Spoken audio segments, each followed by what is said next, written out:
Here's an incredibly interesting question, and sometimes a very difficult one to figure out, to understand. But in life, are you following God's will for why you're here, what your purpose is, what you're doing, or are you following your own?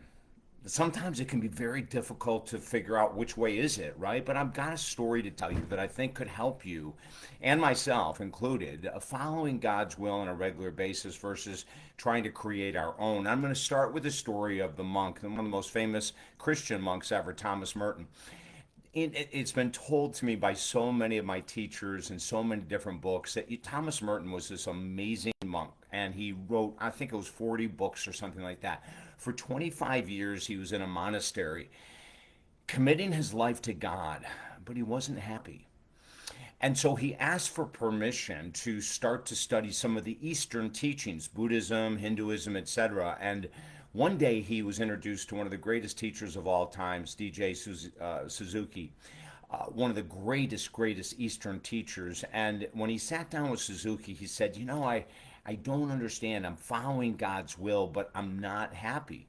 I know I'm doing God's work, but I'm not happy. I'm trying to figure out. I've been in the monastery 25 years. I don't know why I'm not filled with that incredible peace. As a matter of fact, I wrote a story, How to Experience Heaven on Earth, about something very similar, a monk in a monastery. And I have a personal story I'll share with you as well. Suzuki looks at him and says, Thomas, are you sure you're following God's will? And Thomas Merton said, yes, I believe I am. And he said, well, if you are following God's will, why would you be unhappy in a monastery? If you are following God's will, why would you be unhappy doing anything? Wouldn't it make sense that from a loving God, if you were following his will, that you would be not without challenges, but that you would be happier than you are right now? And, sometimes all it takes is one person's comment and our world can completely shift. Thomas Merton, from that moment forward, went deeper into the Eastern philosophies, and he was allowed to by the monastery that he was in Gethsemane. And through those introductions and through the interactions with some of the greatest Buddhist teachers and Eastern teachers in the world, he became closer to God. It's such an incredible story. And he ended up realizing that he was following his own will, not God's. And the biggest difference is that he's in the monastery and he's writing and he's trying to get involved. During the times Thomas Merton was a monk, there was the Vietnam War going on, there was the Watts riots, there was the Martin Luther King. I mean, there was just racism in America was out of control. The Vietnam War was out of control. And Thomas Merton was writing books and articles about these things. But the one thing he wasn't doing, which he was extremely skilled at, is he wasn't teaching. And so as the years went by, he became even more and more secluded as a monk, but he also started teaching more. And in that phrase or in that framework of his work, he found God's will. He was happy. He was doing two things that a lot of monks would never be able to do. He was such an incredible writer, such an incredible speaker. Not every monk has that ability. And he was also completely devoted to God. But when he found that his will was the one leading the way, and that's why he was unhappy, it changed everything. How about you? If you're following God's will in service, in self-care, in love, in meditation, in prayer, in kindness to others, and looking to lift others, and all of those kind of things, it doesn't mean that we're not going to be without deep challenges, sometimes outrageously struggling challenges, but they wouldn't continue for 25 consecutive years, at least in my humble opinion. I don't think they would. I know that I have made a very similar mistake to Thomas Merton. It's probably why I'm so drawn to his work. I was so enthralled in 1979, 1980 when I began this work to do God's will. And yet I hit major struggles, blocks and walls. But the wild thing is, for the first 10 years, I was traveling 40 weeks of the year doing God's will all over the world, feeling like I'm on top of my game. I'm doing God's will. But then I reached outrageous burnout. In 10 years, I burned out so deeply, I had a failed suicide attempt. That's not God's will. I've struggled over the years trying to use my will versus God's. And in every time I do that, I grind.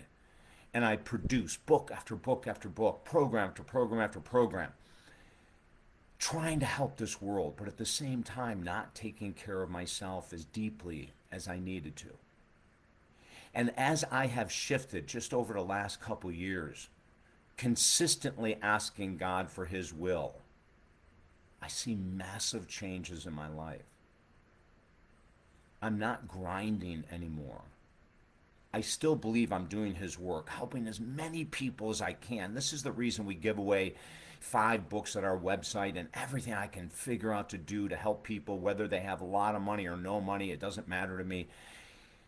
But I've taken a step back and I've taken a big breath. And I've started to focus more on less pushing, less creating, less grinding. I used to promote grinding all the time, for God's sake. And now I'm starting to realize that it wasn't all God's will. Yes, a lot of what I was doing was God's will, but not all of it. Because if I was doing all of God's will, I wouldn't have been an alcoholic for 30 years, starting at 12. I wouldn't have gotten myself into such a mental mess of a state to try to take my own life. I hope this message reaches you. I hope you'll look in the mirror and ask yourself, God, am I doing your will? Am I serving at the highest level possible with all the gifts you've given me? Am I taking care of my temple, the body that you gave me? Am I taking care of my mind, the other temple you gave me? Am I listening to your intuitive voice, sharing where I should be, what I should be doing? I would write these questions out. If you've gone through years and years of struggle, thinking you're doing God's will, and you're probably helping people. I know I was helping people, but I was suffering silently in that helping. And now it's time to change. Follow Thomas Merton. He asked someone else. He asked a Buddhist, for God's sake, if he was following God's will. Ask someone else their opinion along with this video. And let's see if you do some writing and ask God and sit and listen with nothing on, silence. Listen to His voice. Listen to your intuitive voice when it says to go volunteer here, or to give this away for free here, or to forgive someone that you don't want to forgive. All of those would be signs of God's will. We have 5 books for free at the website talkdavid.com. This is The Mental Cleanse with David Essel. May you be blessed beyond measure. May you find God's will in the inner peace in your heart and soul. Not always without struggle, but not with a struggle that goes on for 20 or 30 or 40 years. Again, 5 free books, talkdavid.com. I'm David Essel.